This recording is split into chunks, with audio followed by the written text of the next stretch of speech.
തൃശ്ശൂകാർക്ക് അധികം കണ്ടുകേൾവിയില്ലാത്ത ഒരു സ്ഥലത്തേക്കാട്ടോ നമ്മുടെ ഇന്നത്തെ യാത്ര. അതിനിഗൂഢതകൾ ഒളിഞ്ഞിരിക്കുന്ന സ്ഥലം കൊങ്ങൻ പാറ. ഇടുങ്ങിയ ഈ പൊട്ടിപ്പൊളിഞ്ഞ വഴിയിലൂടെ മാത്രമേ നമുക്ക് അവിടെ എത്തിച്ചേരാൻ സാധിക്കുകയുള്ളൂ. ആ സ്ഥലം ദർശിക്കാൻ ഞാൻ വളരെയധികം എക്സൈറ്റഡ് ആണ്. ഭയാനകവും നിഗൂഢവുമേറിയ സ്ഥലം. ആരും അടുത്തു ചെല്ലാൻ മനസ്സിൽ ഭയക്കുന്ന ഒരിടം.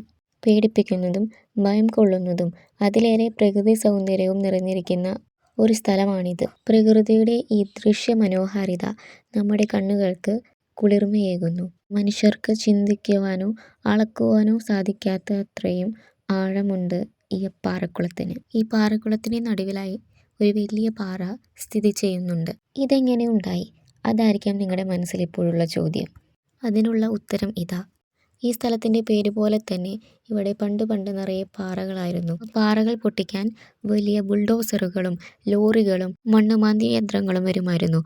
ആ വലിയ വാഹനങ്ങളുടെ പോക്കുവരവിനാലാണ് ഈ ആകൃതി ലഭിച്ചതെന്ന് ഇവിടുത്തെ ജനങ്ങൾ അഭിപ്രായപ്പെടുന്നു. ഇവിടെ നിരവധി ദുർമരണങ്ങൾ സംഭവിച്ചിട്ടുണ്ട്. അതുകൊണ്ട് തന്നെ 6 മണിക്ക് ശേഷം ആരും ഇവിടെ വരാറില്ല. ഇവിടെയുള്ള ആളുകൾ സന്ധ്യയാകും മുമ്പേ വീടുകളിലേക്ക് കയറും. നല്ല കാറ്റും മഴക്കാരും ഉള്ളതുകൊണ്ട് ഞങ്ങൾ വീട്ടിലേക്ക് മടങ്ങി. ഈ സ്ഥലം വരുന്നത് തൃശ്ശൂർ പുത്തൂരുള്ള കൊങ്ങൻപാറയാണ്.